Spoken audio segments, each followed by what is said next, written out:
Assalamualaikum warahmatullahi wabarakatuh. Jumpa lagi bersama saya Hadi di channel Arsip Horor.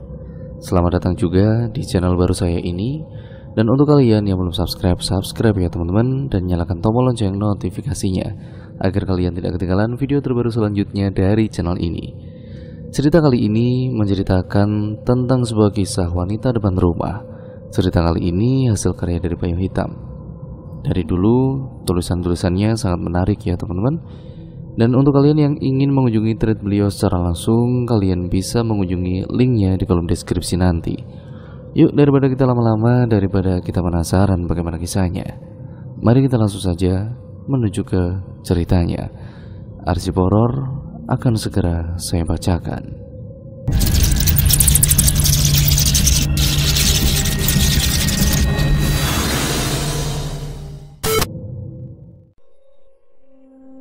Tahun 2011 persisnya di penghujung tahun, aku sedang disibukkan dengan salah satu persyaratan sidang, yaitu skripsi. Oh iya, kuliah aku ini di salah satu universitas di Surabaya. Juga saat itu aku masih berdomisili di sana. Aslinya aku bukan warga Surabaya. Di sana hanya menimba ilmu dan kota yang penuh kenangan buatku. Soal skripsinya saat itu aku berniat akan melakukan penelitian di sebuah desa yang sudah aku pilih sendiri, yang akan meneliti kesehatan lingkungan di desa terpencil yang ada di kawasan Jawa Timur. Karena jurusan kuliahku di bidang kesehatan masyarakat, desanya cukup jauh kalau jarak pulang pergi dari Surabaya. Awalnya niatku emang tekad pulang pergi untuk penelitian. Capek juga, ya nggak gitu masalah. Yang penting penelitianku lancar dan selesai. Atau juga cuma seminggu, paling lama aku harus PP dari desa itu ke Surabaya. Lalu ada hari sebelum aku berangkat ke desa. Kayak biasa rutinitasku nongkrong dengan teman-temanku. Jadi mereka juga tahu aku akan melakukan penelitian di desa itu. Di antara beberapa temanku, ada dua dari mereka yang bernama Agil dan Tony. Semuanya nama samaran. Yang kepikiran nemenin aku, ya untuk penelitian sekaligus menikmati alam di desa itu. Karena alam di desa itu emang masih sangatlah asri. Jadi mereka ngomong, daripada pulang pergi terus, ya mendingan gimana kalau mereka juga ikut menginap di desa itu sampai penelitianku selesai. Katanya juga hitung-hitung perjalanan backpackeran lah. Karena kita emang udah lama merencanakan backpackeran, tapi nggak pernah terwujud. Dan mereka juga mengajak kalau emang jadi mereka akan nemenin aku penelitian di desa itu. Setelah penelitian selesai, sebelum balik ke Surabaya mereka mengajak camping semalam di bukit yang ada di sekitaran desanya. Karena kami sebelumnya pernah ke desa itu, jadi bukit itu tidak asing untuk anak pecinta alam di masa itu. Aku pikir-pikir kayaknya beneran asik nih, tapi aku masih bingung. Masalahnya ada nggak penginapan di desa itu? Akhirnya besoknya, sehari sebelum penelitianku dimulai, kami ke desa itu untuk mengurus izin penelitian dan sekaligus mastiin tempat penginapannya. Di hari itu kami berangkat ke desanya. Setelah beberapa jam perjalanan kami sampai di desa itu dan langsung ke rumah kades untuk mengurus izinnya. Kebetulan ternyata Pak Kades sedang duduk di depan rumahnya dengan bapak-bapak desa. Kami pikir ada acara apa rame-rame yang awalnya kami jadi segan. Ternyata cuma nongkrong aja. Yang mana izin penelitianku pun ditandatangani di tempat itu, tempat nongkrongnya Pak Kades tersebut. Tapi mereka semua welcome lah. Jadi aku dan juga teman-teman gak terlalu tegang atau kaku pada kala itu. Ya malah jadi kami juga ikut diskusi ngopi di sana. Setelah bahas soal penelitian, aku akhirnya nanya ke Pak Kades soal penginapan selama menjalankan penelitianku di desa itu. Awalnya katanya nggak ada. Di desa itu tidak ada penginapan khusus. Tapi syukurnya salah satu bapak-bapak, sebut saja namanya Pak Usman, temannya Pak Kades, membukakan pintu harapan kami. Katanya dia punya rumah untuk tempat tinggal kami sementara. Wah, kami menjadi senang kala itu. Akhirnya Pak Usman mengajak kami untuk melihat rumahnya. Rumahnya berada di ujung permukiman desa dan rumah ini rumah sederhana, layaknya rumah di kawasan pedesaan. Sebenarnya rumah ini dulunya tempat tinggal Pak Usman, tapi sekarang rumah ini hanya difungsikan untuk gudang. Jadi, banyak barang-barang Pak Usman yang tidak terpakai ada di rumah itu. Tapi aku pikir-pikir, ya nggak gitu masalah sih. Yang terpenting ada air dan juga ruangan aja itu udah lebih dari cukup. Aku setuju dan Akil, Tony pun juga setuju. Rumah tempat tinggal Pak Usman sebenarnya hanya bersebelahan dengan rumah ini, tapi jaraknya kurang lebih 30 meter karena terpisah dengan lahan kosong dan pohon rambutan yang gede banget. Depan rumah ini masih ada satu rumah warga yang posisinya di pinggiran jalan kecil yang berhadapan langsung dengan rumah kami. Setelah kami semua setuju dan memutuskan jadi untuk menginap sementara di desa itu, akhirnya kami pun pamit dengan Kades dan Pak Usman untuk balik lagi ke Surabaya. Karena besoknya barulah kami kembali dengan membawa peralatan-peralatan. Saat di jalan balik ke Surabaya, aku menyetir dan sedangkan Tony serta Agil ini sibuk membicarakan satu cewek yang mereka anggap itu bunga desa. Jadi gini, saat aku dengan Pak Usman sibuk melihat-lihat dan membicarakan kondisi rumah tadi, Akil dan Tony sibuk mengintip cewek yang duduk di depan rumah. Aku lihat juga si cewek itu emang sekilas kayaknya cantik banget. Tapi aku tidak begitu memperhatikan karena fokus mengobrol dengan Pak Usman. Mereka berdua senang dan juga semangat sekali, terutama Tony, ya karena katanya, wah asik tuh, apalagi di rumah depan itu kan ada cewek bening banget. Itu seolah menjadi penyemangat mereka. Ya wajar sih, aku mikirnya kan. Ikan mana yang gak seneng kalau disuguhi kucing asin, iya gak? Besoknya dari Surabaya, kami siap-siap kembali ke desa itu dan untuk tinggal beberapa hari di sana. Untuk menjalankan penelitianku sekaligus menenangkan pikiran di alam desa dan juga desa yang indah. Kami pun kemudian pastinya membawa peralatan secukupnya termasuk tenda karena niatnya kami kan akan camping nantinya. Jujur aneh rasanya, aku membawa tenda peralatan mendaki sekaligus membawa laptop dan perkakas kuliah. Ini momen langka pikirku saat aku menyatukan peralatan yang sangat berbeda di tempat itu. Singkat ceritanya, akhirnya kami pun sampai di desa ini. Gitu sampai, aku sendiri ke rumah Pak Usman untuk mengantarkan kiriman-kiriman oleh-oleh dari ibuku. Karena ya tanda terima kasih tentunya untuk keluarga Pak Usman yang telah memberikan tempat tinggal kami dengan gratis. Karena kemarin aku mau membayar penginapannya, tapi Pak Usman nolak, katanya sih dia hanya niat membantu. Wah, terima kasih Pak Usman. Setelah itu kami pun masuk ke rumah dan beres-beres. Tapi yang anehnya, cewek rumah depannya kemarin dilihat Tony dan Agil. Saat itu posisinya masih duduk di tempat yang sama. Awalnya, dari kami pun masih belum berpikir itu aneh, karena awalnya aku hanya menganggap itu warga yang tinggal di rumah itu. Mereka berdua malah semangat banget, terutama Tony nih, yang terus-terusan keringatan memperhatikan cewek itu. Tapi Tony terlalu feminim, karena gak berani samperin langsung. Ya beraninya cuma liatin doang. Siang itu sambil mengintip cewek itu, kami terus-terusan membahas dan bercanda soal bunga desa yang menurut aku juga cantik sih. Sampai-sampai Tony sambil bercanda ngomong gini, aku pengen jadi ulet biar bisa manjatin bunga. Itu candaan kotornya aja sih. Aku dan juga Agil pun cuma ketawa nanggepin candaan itu. Yang tidak kami sadari ternyata kami sudah mulai tidak sopan. Siang itu juga aku berjalan kaki sendiri mau melihat-lihat desa. Hitung-hitung observasi lapangan saja sekalian jalan-jalan sendiri dan ngelapor ke rumah Pak Kades soal penelitiannya. Sorenya aku balik ke rumah dan aku masih ngelihat cewek itu masih duduk di depan rumahnya. Tapi disinilah aku mulai sedikit merasa ada yang aneh, karena saat itu aku melihat muka cewek itu kayak ibu-ibu, gak secantik dan semuda tadi siang dan kemarin aku lihat. Sambil berjalan aku sempat menyapa, "Hai Mbak," tapi cewek itu hanya melihatku dan sama sekali tidak ngebalas sapaanku. Di sini aku mulai mikir, ini ada yang aneh atau cuma pikiranku saja. Tapi awalnya aku masih sempat berpikir, mungkin mbaknya ini Kalau dilihat dari jarak yang jauh lebih dekat, gak secantik dilihat dari jauh. Mungkin gitu.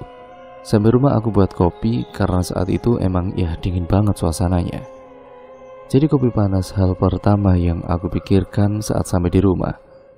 Aku buat kopi, Agil Tony juga ikut-ikutan buat kopi. Kami duduk sambil ngerokok-ngerokok dan juga menikmati kopi yang tentu saja kopi sasetan panas yang nikmat sekali. Lalu aku ingat soal cewek di depan rumah itu lagi. Aku buka pembahasan ya soal hal yang aneh yang tadi aku pikirkan. Mbak-mbak di depan dilihat itu dari deket kok kayak ibu-ibu ya? Tanyaku kepada Agil dan juga Tony. Mereka pun spontan bantah.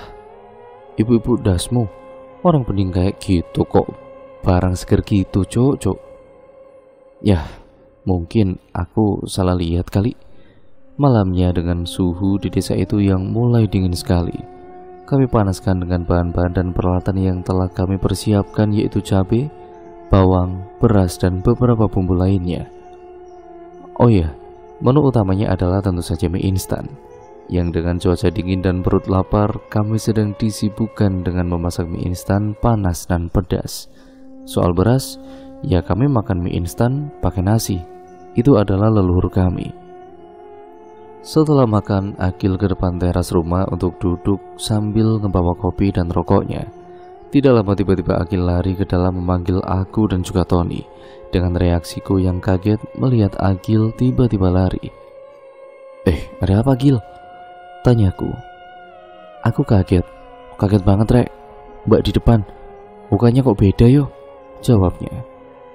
Ternyata Agil kaget karena dia juga melihat muka mbak yang duduk di depan rumah itu persis kayak yang aku lihat tadi sore itu.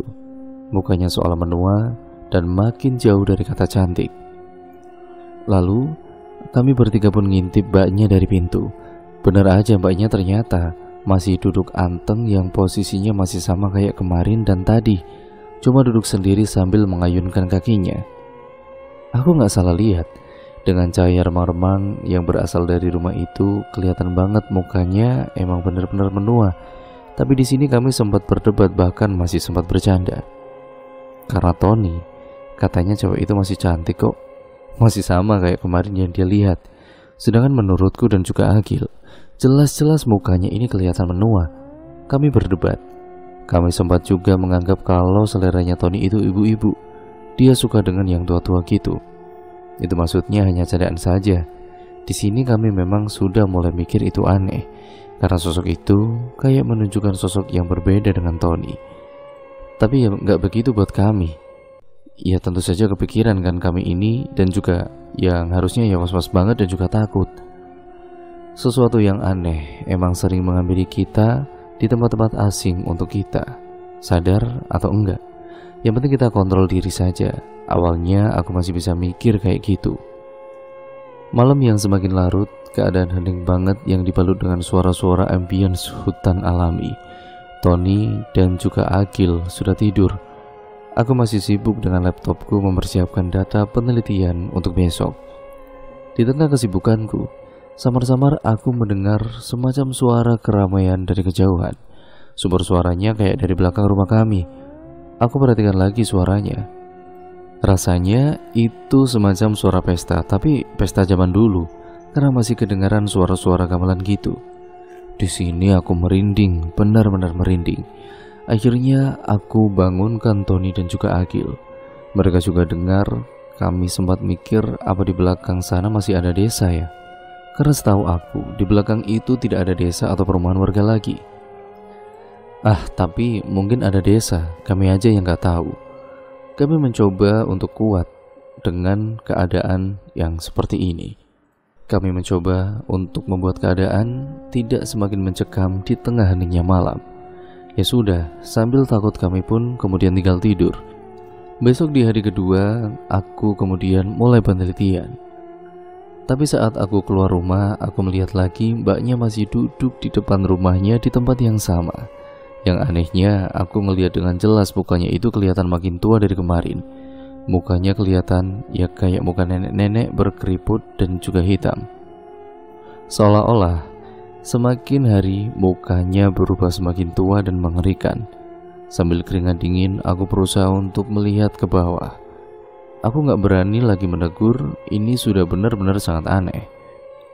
Siangnya setelah selesai penelitianku di hari itu, aku kemudian pulang. Lagi-lagi mbak itu masih duduk di depan rumah yang sama, di posisi yang sama. Aku berusaha untuk tidak melihat sampai di rumah dan aku pun langsung ngomong asal gitu ke Agil dan Tony. Ternyata Agil juga udah ketakutan karena dia juga udah ngeliat. Tapi yang anehnya Tony ini dia masih ngeliat kalau mbak yang ada di depan rumah itu masih sama kayak di awal kami lihat, cantik dan juga masih muda. Di sini aku makin cemas terjadi sesuatu kepada kami.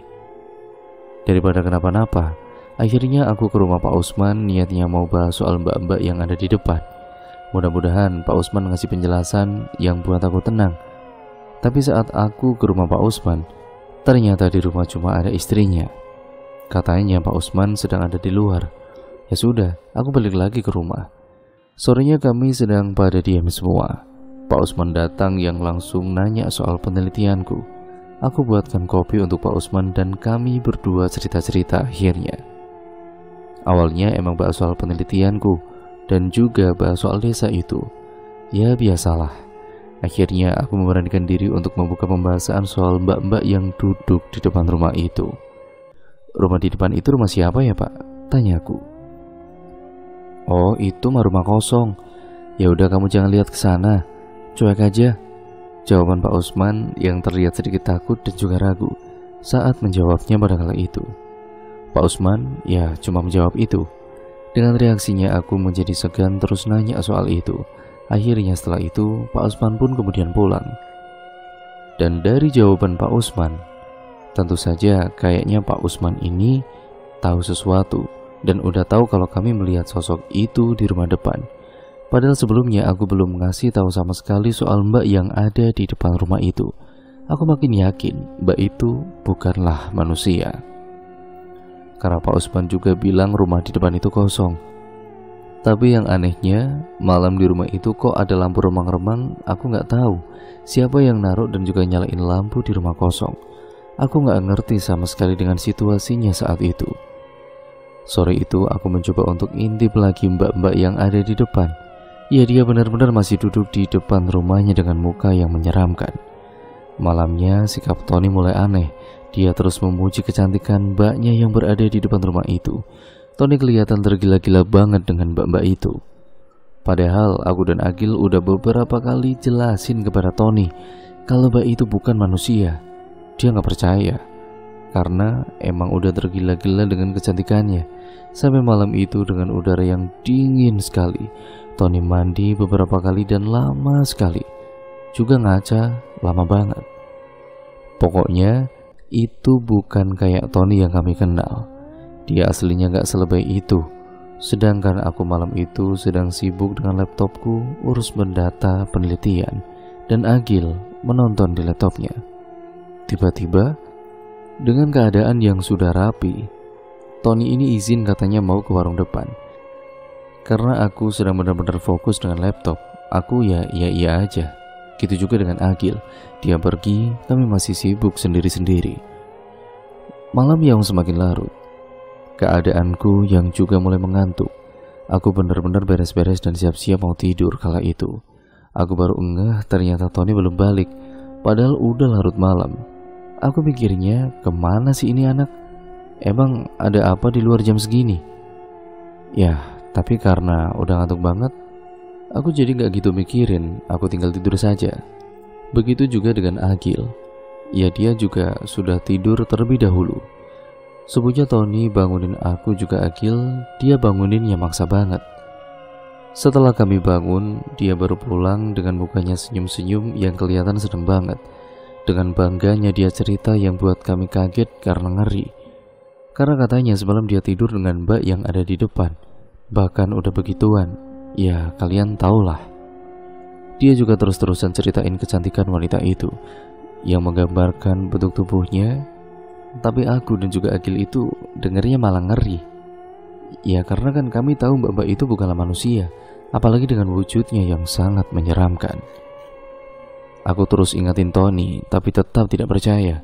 Dia benar-benar menganggap kalau wanita itu cantik sekali. Bahkan Tony mulai makin aneh. Karena gilanya, dia makin nekat dan juga makin mempunyai tekad bulat untuk menikahi mbak-mbak itu secepatnya. Di sini Tony makin aneh. Aku dan juga Adil ya bingung. Kami sempat kepikiran untuk melapor soal ini ke Pak Usman. Tapi aku pikir-pikir, kayaknya kami gak berani ngelapor karena Tony udah ngelakuin hal begituan. Kami takut diusir warga karena kelakuan gak sopan kami ini secara normal. Siangnya aku baru pulang penelitian. Ya, bapak itu masih duduk di depan sana, di depan rumahnya, dengan wajah yang gak enak sekali dipandang. Aku berusaha untuk tidak melihatnya. Sampai di rumah, Tony benar-benar udah kayak orang gila. Dia meluk-meluk bantal, ngebayangin kalau bantal itu mbak-mbak yang ada di depan. Dia terus-terusan memanggil mbak-mbak itu. Agil kelihatan udah capek ngelihat tingkah Tony. Kami pun mulai gak mikirin. Karena dikit kesal dan takut pastinya. Saat kami sedang makan siang, yang awalnya Tony ini berisik sekali, tiba-tiba diam. Awalnya kami ngira dia ketiduran, karena kata Agil, dia emang belum tidur semenjak pulang dari subuh. Tapi sampai malam itu Tony belum juga bangun. Aku bangunin mau ngajak makan malam, dia gak bangun juga. Akhirnya Agil bangunin agak kuat. Tapi Tony ini sama sekali gak bereaksi. Di sini kami sadar Tony bukan tidur tapi pingsan. Di sini aku dan juga Agil benar-benar panik sepanik-paniknya lah. Akhirnya aku beraniin ke rumah Pak Usman.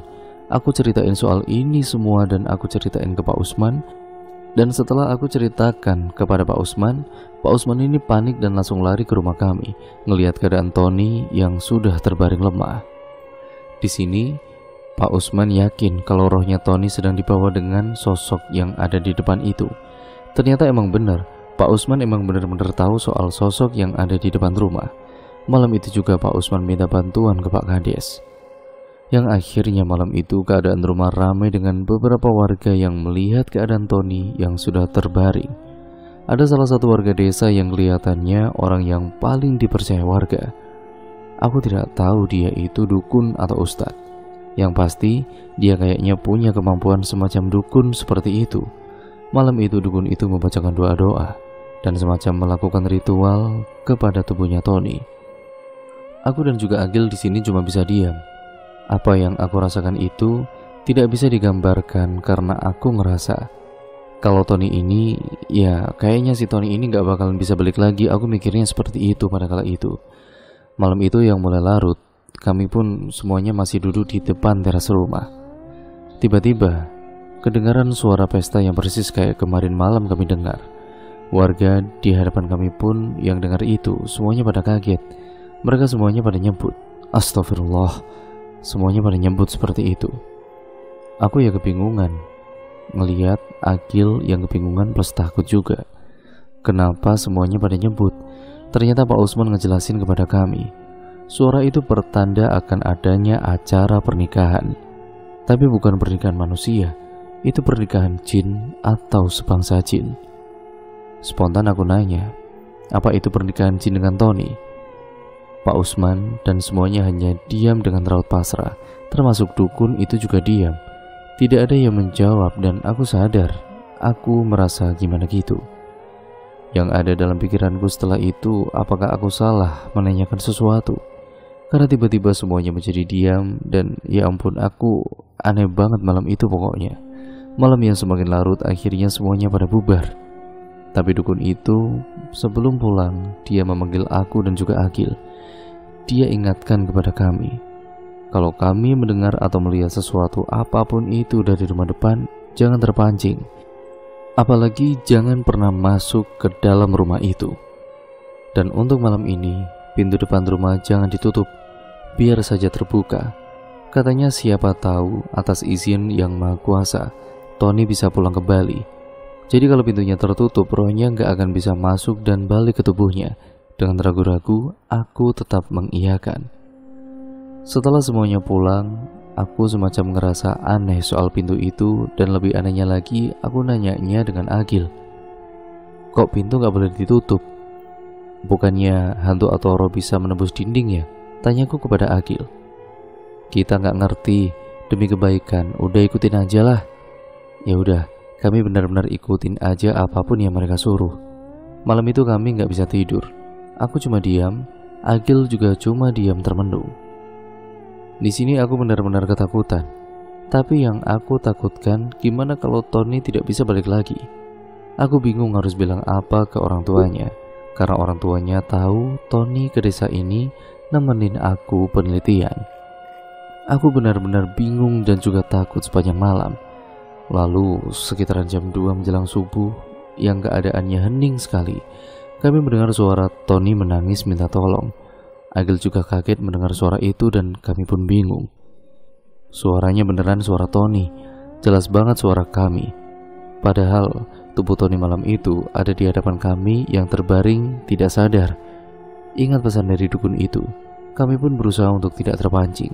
Yang akhirnya kami pun cuma dengar saja yang cukup lama banget kedengarannya. Tapi akhirnya suaranya itu pun hilang juga. Kami pun perlahan ketiduran malam itu. Paginya aku bangun. Di sini aku benar-benar udah nggak pikirin soal penelitianku lagi. Lalu nggak lama kemudian dukun itu datang menanyakan kondisi Tony. Pak Usman dan juga Pak Kades pun juga datang. Yang ternyata tubuh Tony mau diruqyah di hari itu. Ruqyahnya dimulai dari siang sampai sore. Dan setelah selesai proses ruqyah, dukun itu memanggil Tony dengan cara ngebisikin ke kupingnya. Nak Tony, kamu harus pulang. Berulang kali dukun itu membisikkan kalimat itu ke kuping Tony. Hingga dukun itu pun menyelipkan nama bapak ibunya Tony untuk menyuruh dia pulang. Di sini untung saja Agil tahu nama bapak ibunya Tony. Aku nggak tahu sama sekali, karena dulu aku nggak pernah memeriksa rapotnya. Setelah dipanggil-panggil dan diruqyah, Tony pun tidak bereaksi sama sekali. Dia tetap terbaring dan aku melihat wajah dukun itu yang terkesan putus asa. Semua orang sedih melihat tubuhnya Tony yang terbaring. Tapi beberapa jam kemudian, sekitaran jam 9 malam, Tony tiba-tiba gerak dan juga bangun. Dia bangun dengan keadaan lemas dan linglung sekali. Dia heran sekali melihat sekitarnya yang udah ramai banget orang. Semua warga yang ada di situ berucap Alhamdulillah. Semuanya pada senang, Tony akhirnya bisa balik. Dukun itu pun benar-benar senang banget dan aku, Agil, lalu kemudian langsung ucapin terima kasih untuk semuanya yang sudah benar-benar memperhatikan kami. Tapi dukun itu bilang, awalnya dia ragu Tony bisa balik. Tapi ternyata atas izin Yang Maha Kuasa, Tony akhirnya bisa kembali pulang. Setelah itu semua, aku benar-benar penasaran apa yang sebenarnya terjadi. Aku penasaran kenapa wanita itu bisa suka dengan Tony. Apakah karena kami sudah melakukan kesalahan? Kalaupun iya, kami berencana segera meminta maaf. Lalu aku nanya dengan Pak Usman dan dukun itu. Pak Usman pun ternyata nggak nyalahin kami serta Tony. Bahkan sosok itu, kata Pak Usman, sosok itu emang udah lebih dulu ada di desa mereka dibandingkan manusia-manusianya. Sebelumnya sosok itu nggak pernah menghantui dan juga menakuti warga. Semua warga mungkin tahu atau bahkan pernah melihat sosok itu, tapi nggak pernah menjadi masalah. Tapi sosok itu emang jin yang haus akan pernikahan. Mereka kadang menampakkan wujudnya dengan orang yang dia suka dan nggak dia suka. Dia cenderung menunjukkan wujud yang menyeramkan dengan orang yang tidak dia suka, dan begitu sebaliknya. Tapi berhati-hatilah untuk orang yang dia suka, karena itu bisa menjadi korban pujaannya. Katanya juga jin itu sama seperti manusia yang suka dengan orang lain dengan alasannya sendiri-sendiri. Gitu juga dengan sosok itu suka dengan Tony. Alasannya sendiri yang mereka nggak tahu. Tapi biasanya sosok itu akan lebih mudah mendapatkan orang dengan jiwa-jiwa yang lemah. Maksudnya itu ya kayak orang yang hati, pikiran, dan imannya itu yang lemah. Itu persis kayak Tony. Aku kenal banget gimana karakter Tony. Dia emang jarang mengaitkan apapun dengan dasar hati nurani. Contohnya, kayak awalnya dia ngeliat sosok itu yang dia kira itu bunga desa. Dia emang suka tapi murni karena pikiran kotor. Dia suka tapi nggak mengaitkan dengan hati dan pikirannya yang baik. Dan itulah sebabnya sosok itu lebih mudah mengambil Tony. Lalu malam itu, sebelum Pak Usman dan warga desa lainnya pulang dari rumah kami, dukun itu ngasih pesan kepada kami, ya bahwa sebaiknya besok pagi secepatnya kami harus pergi ninggalin desa itu. Terutama Tony, karena aromanya mungkin masih tercium dan itu masih memungkinkan untuk dia kembali diambil dengan sosok itu. Pak Usman juga ngasih pesan kepadaku, apa yang udah dialami Tony sebaiknya tidak untuk diumbar dengan banyak pihak, karena itu persoalan intim desa mereka yang bisa membangun kesan menakutkan soal desa mereka itu. Jadi di sini aku dan juga Bayu sudah briefing soal ini. Akhirnya Bayu udah setuju menceritakan kisah di thread ini dengan niat untuk berbagi kisah saja, dan apa yang dialaminya bisa untuk dijadikan pembelajaran. Dan soal desanya kami memutuskan untuk merahasiakan nama desanya karena kami tidak ingin membangun kesan menakutkan soal desanya itu. Jadi teman-teman, untuk yang mungkin tahu desanya, mohon untuk tidak membeberkan nama desanya. Sama-sama kita menjaga agar admin terus bisa membagikan kisah-kisah narasumber ke teman-teman semua, karena selalu ada pembelajaran yang bisa kita petik di balik kisah-kisah mereka. Akhirnya pagi pun tiba. Kami beres-beres dan pamit dengan Pak Usman, Pak Kades, dan juga dukun itu yang sudah membantu. Bahkan ikhlas membantu kami dari kesalahan kami sendiri. Lalu kami pun pulang, dan di jalan pulang keadaan Tony masih lemah sekali. Bahkan dia itu masih bingung dan juga linglung, tapi dia udah mulai bisa ngomong. Maksudnya ngomongnya itu ya udah mulai nyambung. Sambil nyetir aku penasaran sebenarnya apa sih yang dia rasakan, apa yang dia lihat gitu. Dan katanya Tony udah masuk ke alam mereka. Tapi sayangnya Tony gak bisa ingat banyak. Yang dia ingat dia duduk di arak-arak layaknya arak-arakan pengantin, dengan sosok wanita yang wajahnya sama sekali tidak bisa dia ingat juga dia lihat, dan sekitarnya emang tempat yang asing, bukan tempat yang dia kenal. Dan orang-orangnya semuanya itu aneh sekali dan menyeramkan. Aku cuma mau sampaikan aja dari kisah yang dialami Bayu, Tony, dan juga Agil. Semoga bisa menjadikan pembelajaran untuk kita semua, terutama cowok-cowok nih yang pikirannya indahoi mulu. Hati-hati ya teman-teman. Bukan cowok aja ya teman-teman, ciwi-ciwi juga loh, hati-hati. Karena nggak ada salahnya kan dimanapun kita dan juga kapanpun kita selalu dibarengin dengan pikiran dan hati yang bersih. Soal iman, ya balik menurut iman kalian masing-masing. Apapun iman kalian, pastikan imannya ada di hati dan pikiran kalian. Semoga Tuhan selalu ada dan memberkati kita semua, apapun itu anggapannya. Tapi saat itu Tony ini pada kala itu nggak bisa ngerasain takut, sedih, nyesel, dan bahkan marah juga nggak bisa. Cuma itu yang dia ingat, soal apa yang dia rasakan saat dia di alam lain itu, ya dengan keadaan gak sadar. Setelah itu Tony juga minta kepadaku, jangan untuk ceritakan soal kejadian ini ke orang tuanya. Katanya dia malu dan takut udah melakukan hal-hal yang tidak pantas, apalagi itu dengan setan tentunya. Tapi setelah kami sampai, aku antar Tony ke rumahnya. Ya tapi karena keadaan Tony yang lemas pucat dan linglung gitu, ya ibunya nanya denganku. Dengan gagap, ya bingung antara jujur atau harus berbohong. Akhirnya aku bilang kalau Tony kerasukan saat di desa sana. Dari sini Tony terus-terusan pesenin aku kepada Agil juga. Bahkan dia memohon untuk jangan ceritain soal kejadian itu dengan teman-teman lain, karena dia benar-benar akan malu. Dan cerita pun akhirnya selesai sampai di sini ya teman-teman. Terima kasih untuk kalian semua yang sudah menyimak video kali ini dan cerita kali ini. Bagaimana menurut kalian ceritanya? Sangat seru dan juga menarik kan? Banyak sekali pembelajaran yang dapat kita ambil dari cerita kali ini. Jadi apapun penulisannya, apapun ceritanya, apapun judul ceritanya, dan juga membahas tentang apapun, ya selalu ada saja kan pembelajaran yang bisa kita petik di balik kisah-kisah mereka. Jadi ambil pelajaran yang positif saja, dan juga sisi yang negatifnya kalian buang jauh-jauh. Namun semuanya itu jadikan pembelajaran untuk kita semua, agar kita menjadi manusia yang jauh lebih baik lagi ke depannya. Terima kasih ya teman-teman sudah menyaksikan dan juga mendengarkan cerita kali ini. Untuk saran cerita kalian bisa komen di bawah, ataupun untuk kalian yang memiliki cerita horor kalian bisa kirimkan ke alamat email kami yang nantinya akan saya bacakan di sini ya teman-teman. Tentu saja yang nantinya ditulis dulu oleh si admin dari kami dan nanti akan saya bacakan di sini. Sekian dan terima kasih. Sampai berjumpa di video terbaru selanjutnya. Wassalamualaikum warahmatullahi wabarakatuh.